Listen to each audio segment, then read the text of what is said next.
people at the back door please come in and stand up along the side of the room? As you can see, we're overbooked. There are some chairs along the side. You can take a chair or you can stand up. This room was, as you're going to hear from Mr. Zamperini, and as you heard yesterday, was originally the library. The acoustics are not meant for presentations, so I'm going to really need your cooperation in keeping the room quiet so that we can hear Mr. Zamperini, which is why you're all here. For those of you who were at the pep rally, you heard that Mr. Zamperini had a few problems here at school, and so he got involved in sports, and the successes he's had in life he attributes to a lot of it to Torrance High School and school spirit and the support and help of the friends that he made here at Torrance High School.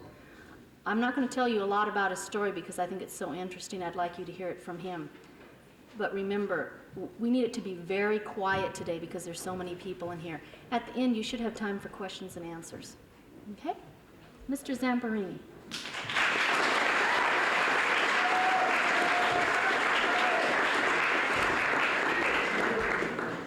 Well, this is my school. I was a Tartar and I ended up a Trojan. I'm not really a native of California. Actually, I was born in Upper New York. My brother and I both had pneumonia, and the doctors told my mother, get your kids to California or they might die. And we both became runners. We moved to Long Beach, and there our house burnt down. My dad grabbed my brother and I and ran out the front door. My mother looking around for me and said, well, where's Louie? And he said, well, right there. She said, you brought out a pillow. So we ran back in the house, searched around in the smoke. He found me under the bed. By the time he got me out the front door, the porch collapsed and he badly burnt his legs.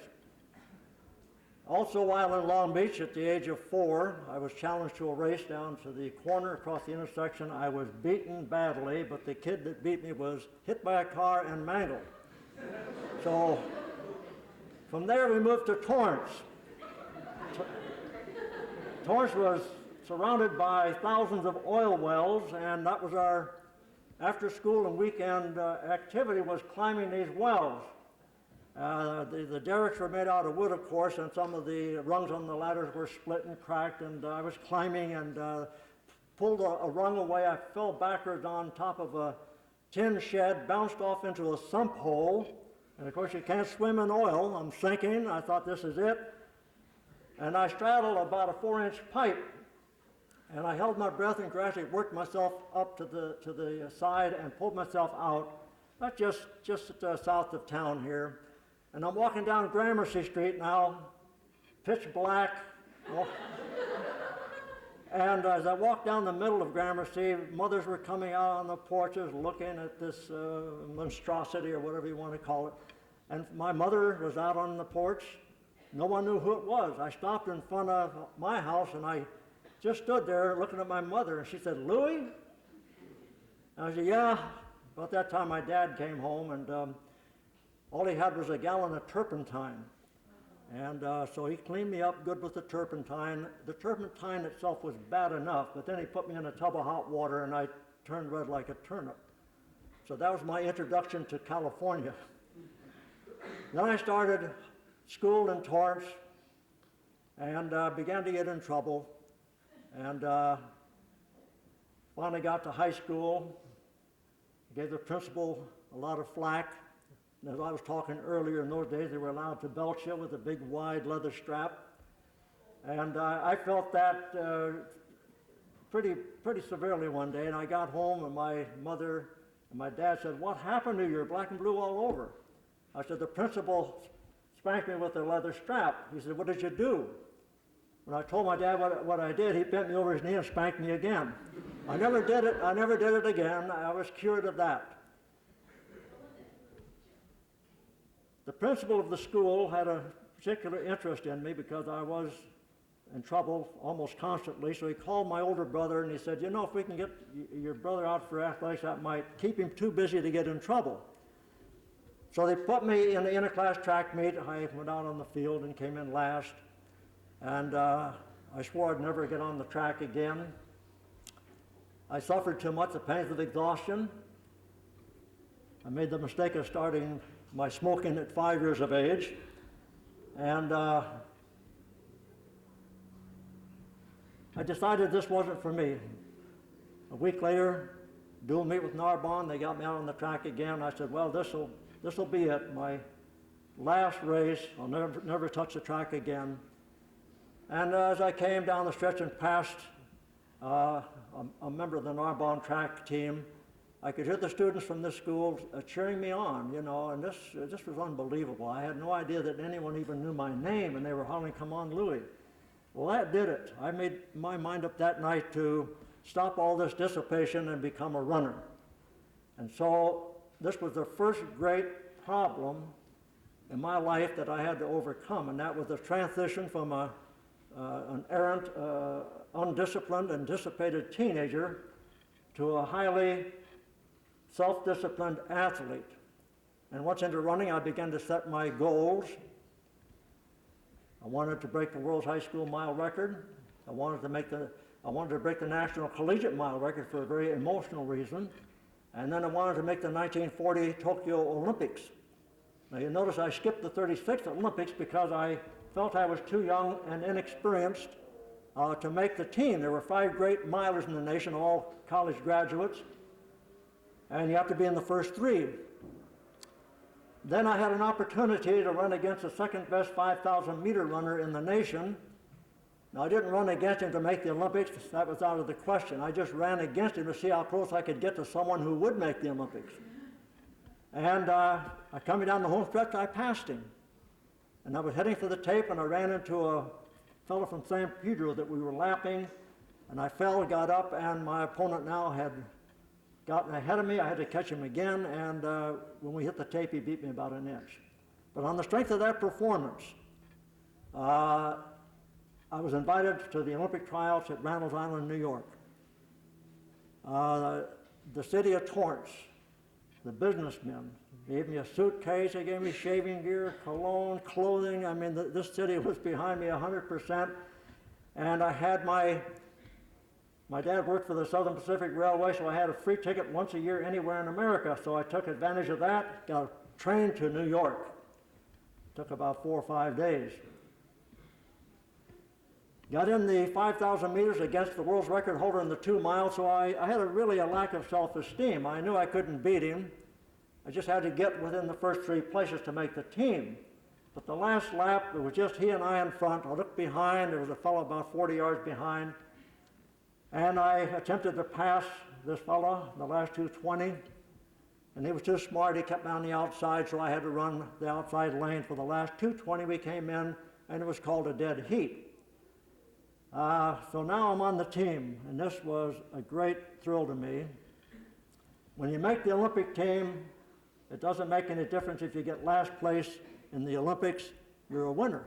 You're on the team. And what a thrill it was to go to Germany, and things have changed. Today they haven't the slightest conception of what I'm talking about. The Olympics wasn't just running and getting in a race and representing your country, it was meeting foreign athletes. Remember now, we traveled by boat and by train. Today these athletes, they see each other every weekend. And so that's not a big thrill anymore, but it was exciting to us to meet athletes from foreign countries. And we would exchange hats and things like that, and get their addresses and write and keep in touch for years to come. Following the Olympics, I came back to enter USC in the fall, and there to run the mile, half mile, 2 mile, and relay, whatever they put me in. Got my NCAA record, and then the 1940 Tokyo Olympics were upon us, and I was training hard for that, and then the news came out that the Olympics were canceled, and so went to war instead. I went into the Army Air Corps the day I left for overseas. The famous Charlie Paddock, the character in Chariots of Fire that was supposed to be beaten from America, Charlie Paddock gave me a Trojan ring for good luck. I ended up in Hawaii, that was our base. Had a number of missions, bombing Wake Island midnight, Christmas Eve, 1942.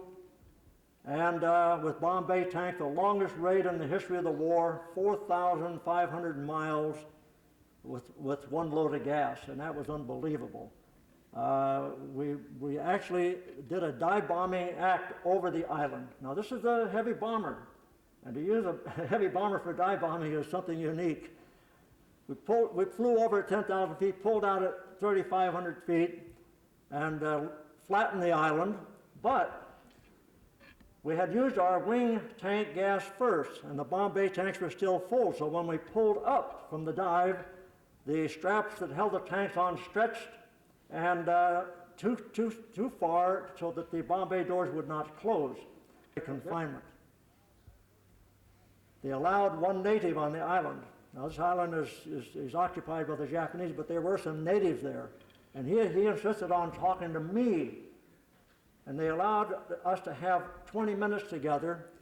And this guy was a fanatic Trojan follower. He knew every record I broke. He knew every guy on the football team, every score of every game. And then he left and he said, well, unfortunately, Louis, he says, they execute all prisoners taken on this island. And sure enough, I found 9 names engraved on the wall of my cell. It said 9 Marines marooned on Macon Island, August the 12th, 1942. They were part of a famous commando raid under James Roosevelt on the island of Macon, and they actually went ashore at midnight in a surprise attack against the Japanese.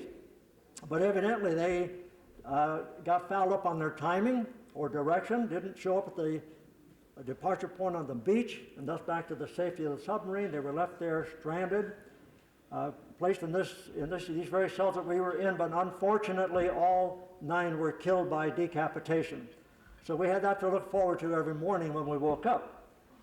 But finally, on the 43rd day, an officer came in and said, tomorrow you will go to Yokohama as prisoners of war. Finally over, I returned home to face the only problem in my life I could never cope with, and that was the post-war adjustment.